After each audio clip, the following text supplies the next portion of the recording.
दोस्तों आज की इस वीडियो में हम एक न्यू सीरीज को स्टार्ट करने वाले हैं जिसकी स्टोरी लाइन बहुत ही ज्यादा जबरदस्त होने वाली है। इसमें हमारा मेन कैरेक्टर बहुत ही ज्यादा पावरफुल होगा, लेकिन स्टार्ट में जब वो कमजोर होगा तब उसकी बंदी और उसके दोस्तों ने मिलकर उसे मार दिया होगा। लेकिन तब हमारा मेन कैरेक्टर के अंदर एक बहुत ही ज्यादा पावरफुल कल्टिवेटर की स्पिरिट को डाल दिया जाएगा, जिस वजह से वो बहुत ही ज्यादा पावरफुल हो जाने वाला है। उसके पास अचानक से ही उतनी ज्यादा पावर आ जाएगी जिस बंदी की पावरफुल स्पिरिट को उसके अंदर डाला गया है। उसके बाद वो अपने सारे के सारे दुश्मनों से अपना बदला लेगा। इसलिए इस सीरीज को जरूर देखना, ये मैं दावे से कह सकता हूँ कि आपको बहुत ज्यादा पसंद आएगी। तो चलिए एपिसोड 1 को शुरू कर दें। तो एपिसोड 1 की स्टार्ट में हमें सोल फॉरेस्ट को दिखाया जाता है, जो जगह बहुत ही ज्यादा खतरनाक थी। यहाँ पर जो भी इंसान मर जाते हैं ना, उनकी सोल को यहाँ पर लाकर रखा जाता है। उसी सोल फॉरेस्ट के अंदर स्वॉर्ड एम्पायर होता है जो कि इस सोल फॉरेस्ट को संभालता है। वो कहता है चूजन वन आ रहा है। मैंने कई सालों से उसका इंतजार किया, लेकिन अब वो यहाँ पर आने ही वाला है। अब जाकर मेरा इंतजार पूरा होगा। जिसके बाद स्वॉर्ड एम्पायर अपनी पावर का इस्तेमाल करते हुए वहाँ पर बुक ऑफ हीवन नाम की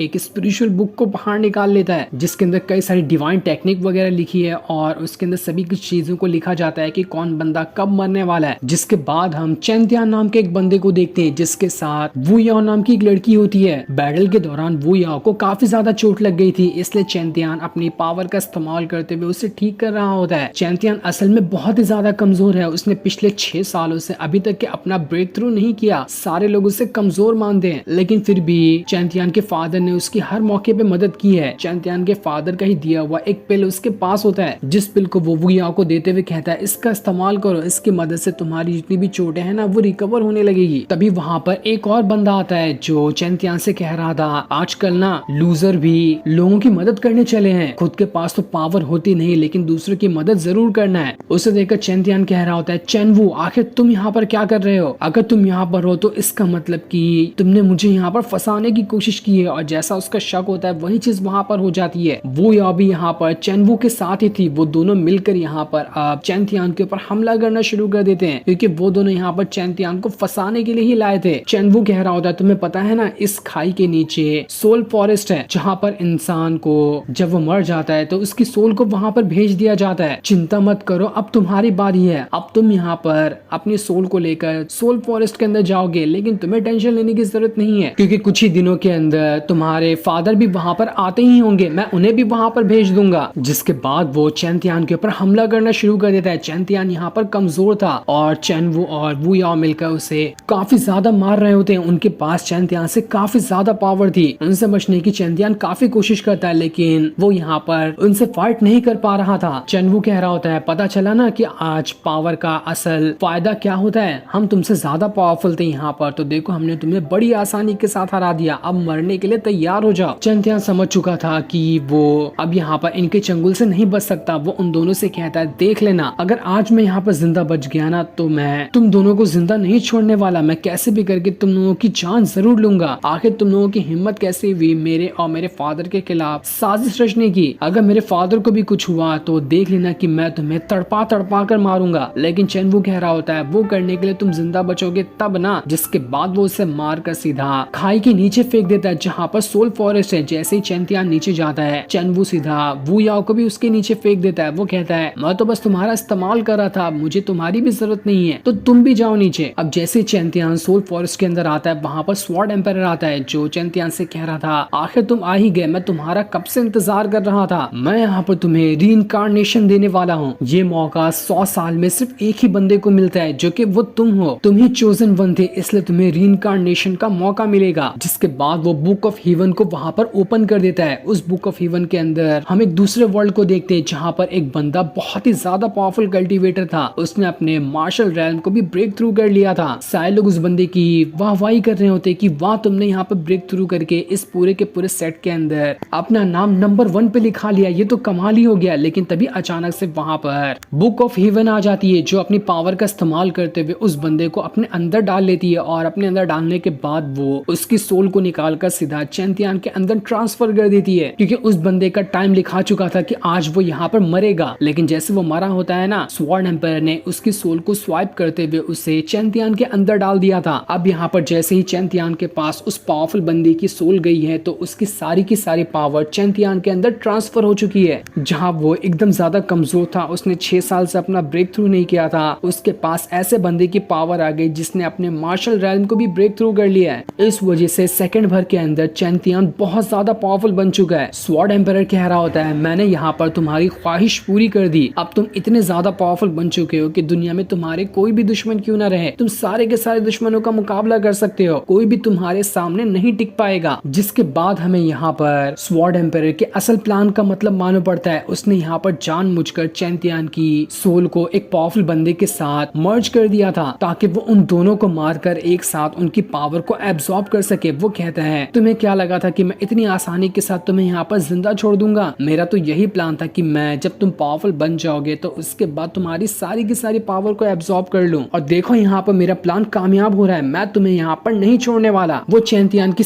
सारी पावर को अपने अंदर एब्सॉर्ब करते जा रहा था। पर तब जिस पावरफुल बंदे की स्पिरिट चैंपियन के अंदर गई थी ना, वो स्पिरिट वहां पर एक्टिवेट हो जाती है। उस स्पिरिट ने एक्टिवेट होते साथ ही अपनी पावर को एक्टिवेट करना स्टार्ट कर दिया था, जिस वजह से चैंपियन भी वहां पर होश में आ जाता है। होश में आते साथ ही उसके पास मार्शल रैल्म की पावर आ चुकी थी। वो अपनी स्वॉर्ड को बाहर निकालते हुए स्वॉर्ड एम्पायर के साथ ही फाइट करने के लिए तैयार होता है। यहाँ पर चैंपियन तो बिल्कुल पावरफुल दिखाई दे रहा था। वो सीधा स्वॉर्ड एम्पायर के साथ ही भिड़ जाता है, जिसके सामने तो स्वॉर्ड एम्पायर को भी टिकने में परेशानी हो रही थी। स्वॉर्ड एम्पायर अपनी पावर का इस्तेमाल करते हुए यहाँ पर चैंपियन से फाइट करने की कोशिश करता है, लेकिन चैंपियन जिसके पास अब 2 स्पिरिट की पावर थी, वो बड़ी आसानी के साथ स्वॉर्ड एम्पायर से लड़ रहा था। स्वॉर्ड एम्पायर कितनी भी कोशिश क्यों ना कर ले, चैंपियन इतना ज्यादा पावरफुल हो गया होता है कि स्वॉर्ड एम्पायर भी उसके सामने नहीं टिक पा रहा था। स्वॉर्ड एम्पायर कहता है, मेरे हाथ की बनाई हुई कठपुतली आज मेरे ही खिलाफ हो गई, बस बहुत हो गया, अब मैं तुम्हें दिखाता हूँ कि मैं क्या कर सकता हूँ। जिसके बाद उसने वहां पर अपनी और ज्यादा पावर को एक्टिवेट करना शुरू कर दिया था। लेकिन चैंपियन कह रहा होता, तुमने मुझे यहाँ पर दोबारा से जिंदा करके ना बहुत बड़ी गलती कर दी, मैं सबसे पहले तुम्हारी ही जान लूंगा। जिसके बाद वो इतना ज्यादा powerful slash attack sword empire के ऊपर कर देता है कि स्वॉर्ड एम्पायर उस अटैक को झेल नहीं पाता और उसकी वहां पर जान चली जाती है। चैंपियन ये देखकर बिल्कुल भी हैरान था कि आखिर ये मेरे साथ क्या हो रहा है, मैं तो ठीक तरह से किसी स्वॉर्ड को भी संभाल नहीं पाता था और आज देखो मैंने यहाँ पर स्वॉर्ड एम्पायर को हरा दिया, जो कि मुझसे कई गुना ज्यादा पावरफुल था। न जाने अचानक से मुझे क्या हो गया, मेरे पास इतनी ज्यादा पावर कैसे आई? लेकिन कुछ भी हो, ये जगह कौन सी है मुझे इसके बारे में कुछ नहीं पता। मुझे सबसे पहले चेन वू और बाकियों से अपना बदला लेना है, इसलिए मुझे सबसे पहले यहाँ से बाहर निकलना पड़ेगा। वो यहाँ से बाहर निकलने का रास्ता ढूंढने लगता है। साथ ही बुक ऑफ हेवन जो थी उसकी भी सारी की सारी पावर अब चैंपियन के अंदर जा चुकी थी। वो पावर जाने के बाद उसे एक सोल रिंग भी मिलती है, जिसके अंदर वो कई सारी चीजों को रख भी सकता है और ऑलरेडी उसके अंदर बहुत ही ज्यादा रेयर ट्रेजर भरे हुए हैं, जिनका इस्तेमाल आगे चलकर चैंपियन कर पाएगा। अब चैंपियन सोल फॉरेस्ट के अंदर जैसे ही आगे बढ़ रहा होता है ना, आसपास जो भटकती हुई सोल थी वो चैंपियन के ऊपर अटैक करने की कोशिश करती है कि हम यहाँ पर सालों से फंसे हुए हैं और ये बंदा अचानक से आया यहाँ पर और ये कैसे वापस जा रहा है। इसलिए वो चैंपियन को मारने की कोशिश कर रहे थे ताकि वो उसे यहाँ से बाहर जाने ही ना दे। चैंपियन अपनी पावर का इस्तेमाल करते हुए उन सारी की सारी सोल से फाइट कर रहा होता है। उसने वहां पर अपने मार्शल रैल्म की स्वॉर्ड को भी बाहर निकाल लिया था। उस स्वॉर्ड को बाहर निकालते साथ ही सारी की सारी भटकती हुई सोल उस स्वॉर्ड के ऑरा के प्रेशर से ही वहां पर खत्म हो जाती है। चैंपियन को तो कुछ करने की जरूरत भी नहीं पड़ी, लेकिन वो स्वॉर्ड इतनी ज्यादा पावरफुल थी कि उसे चैंपियन खुद भी कंट्रोल नहीं कर पाता। उसके अंदर जो स्पिरिट गई है वो तो बहुत ज्यादा पावरफुल है, लेकिन चैंपियन की बॉडी उतनी पावरफुल नहीं कि वो इतनी जल्दी इतनी भयानक पावर को स्टेबल कर सके। इसलिए वो कहता है मुझे यहाँ पर बैठकर थोड़ा जो एनर्जी मेरे अंदर से बाहर निकल रही है उसे स्टेबल करना पड़ेगा। इसलिए वो सबसे पहले वहीं पर बैठ जाता है और जितनी भी एनर्जी उसके अंदर से बाहर निकल रही थी उसे स्टेबल करने की कोशिश करता है, जिस वजह से तो चैंपियन ने यहाँ पर अपना ब्रेक थ्रू कर लिया था और अब वो मार्शल रैल्म से सीधा सामुराई रैल्म पे प्रमोट हो गया होता है। चैंपियन कह रहा था पिछले 6 सालों में मैंने कभी भी अपना ब्रेक थ्रू नहीं किया था और आज देखो मैंने करीब 1 मिनट लगाया होगा, 1 मिनट के अंदर मैंने अपना ब्रेक थ्रू कर लिया है। न जाने अचानक से ये मेरे साथ क्या हो गया, लेकिन जो भी हुआ है वो बहुत अच्छा हुआ है। मैं खुद को पहले से 1000 गुना ज्यादा पावरफुल महसूस कर पा रहा हूँ। साथ ही जो उसके पास पावर आई थी ना, उसकी मदद से वो दूर दूर तक के अगर कोई बंदा वहां पर खड़ा है और वो क्या कर रहा है इसके बारे में भी जान सकता था। उसी पावर का इस्तेमाल करते हुए चैंपियन यहाँ का रास्ता क्लियर करने के बाद सोल फॉरेस्ट के अंदर से बाहर निकलने की कोशिश करता है और काफी देर की मेहनत के बाद वो सोल फॉरेस्ट के बाहर आज भी चुका था। बाहर आने के बाद वो अपनी सोल रिंग को देख रहा होता है कि आखिर इसके अंदर कैसे कैसे ट्रेजर रखे हुए हैं। उसके अंदर से सबसे पहले एक पावरफुल स्वॉर्ड बाहर निकल कर आती है जो कि कमाल की थी। उसी के साथ साथ उसके अंदर 2 हेवनली स्वॉर्ड टेक्निक वाली किताबें भी होती हैं जिन्हें आगे चलकर चैंपियन कल्टीवेट कर सकता है। वो कहता है इतनी खतरनाक टेक्निक तो मैंने लाइफ में कभी नहीं देखी थी जो कि मेरी सोल रिंग के अंदर ही मौजूद है, ये ये तो कमाल ही हो गया, लगता है आज ऊपर वाला मेरे ऊपर बहुत ही ज्यादा मेहरबान था, तभी आज सारी चीज मेरे साथ अच्छी ही हो रही है। मुझे समझ नहीं आ रहा कि आखिर वो स्वॉर्ड एम्पायर कौन था, लेकिन जो भी था मेरा फायदा करके चला गया।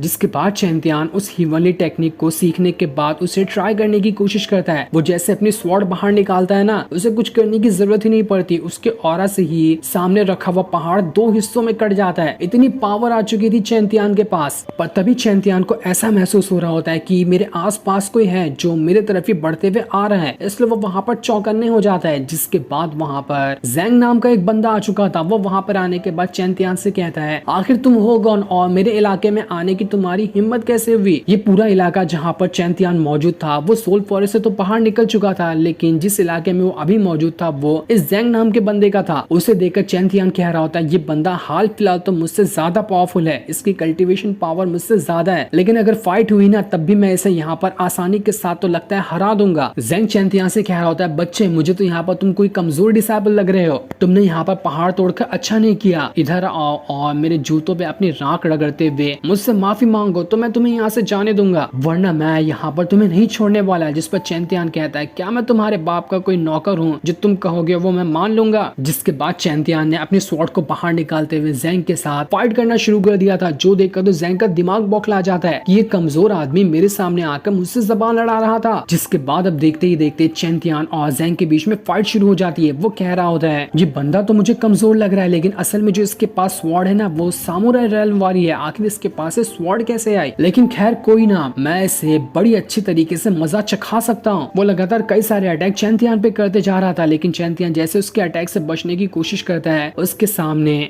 अचानक में एक लड़की आ चुकी थी जिससे चैंतियान टकराने वाला होता है, इसलिए वो उसे गोद में उठाकर जमीन पे रख देता है। उस लड़की का नाम लुयान था। लुयान तो चैंतियान को देखकर हैरान रह जाती कि आखिर ये बंदा कौन सा अचानक से मेरे सामने आ टपका। जिसके बाद चैंतियान दोबारा से जैंग के साथ फाइट करना शुरू कर देता है। इस चीज को देखकर लुयान समझ चुकी थी कि जो भी ये चैंतियान बंदा है ना वो कमजोर नहीं है। जैंग के साथ फाइट करना मतलब कि एक पावरफुल बंदे के साथ फाइट करना, जैंग की पावर कम नहीं है और ये चैंतियान उसे आसानी के साथ टक्कर दे रहा है। इसका मतलब साफ है कि चैंतियान भी कमजोर नहीं है। चैंतियान जैंग से कह रहा होता है, देखो मैंने तब से सोचा था कि तुम यहाँ पर मुझ पे ना जानलेवा अटैक नहीं करोगे, लेकिन अब तुमने यहाँ पर अपनी हद पार कर दी है। इसलिए मैं साथी जैंग जो होता है ना, चैंतियान के अटैक की वजह से उसे चोट लग गई थी और उसके चेहरे से खून निकल रहा होता है। वो कहता है, लाइफ में पहली बार किसी बंदे ने मुझ पे अटैक किया जिस वजह से मुझे खून बाहर निकला है, इसलिए अब आज इस चैंतियान की जान नहीं बचने वाली, मैं अपने हाथों से इसकी जान लूंगा। वो वहां पर अपनी एक बहुत ही खतरनाक टेक्निक को एक्टिवेट करते हुए अपनी स्वॉर्ड को बाहर निकाल लेता है और इसका इस्तेमाल करते हुए उसने एक बहुत ही पावरफुल स्लैश अटैक चैंतियान पे कर दिया था। लेकिन उसका सबसे खतरनाक अटैक चैंतियान को तो छू तक नहीं पाया था, उसके नजदीक आने से पहले ही वो अटैक पूरी तरह से डिस्ट्रॉय हो गया होता है। इतनी पावर थी चैंतियान के पास। इसके बाद चैंतियान ने भी अपनी सामुराई रेल्म वाली स्वॉर्ड को बाहर निकाल लिया था ताकि उसका इस्तेमाल करते हुए वो जैंग को हरा सके। वो जैंग के ऊपर कई सारे अटैक करने के बाद उससे कहता है, बच्चे फ्यूचर में कभी बाद में मिलना, मैं तुम्हें अगली बार भी मजा चखाऊंगा, लेकिन अभी मुझे कुछ और भी काम है इसलिए मैं यहाँ से जा रहा हूँ। जिसके बाद वो वहां से चला जाता है। जैंग कह रहा था, देख लेना अगर फ्यूचर में कभी हमारी मुलाकात हुई ना तो मैं उसी दिन तुम्हारी जान ले लूंगा, मैं अपनी बेइज्जती ऐसे बर्दाश्त नहीं कर सकता। जिसके बाद चैंतियान जंगल के रास्ते होते हुए वहां से आगे बढ़ जाता है। जो सीन दिखाते ही ये एपिसोड यहीं पर एंड हो जाता है। Thanks for watching.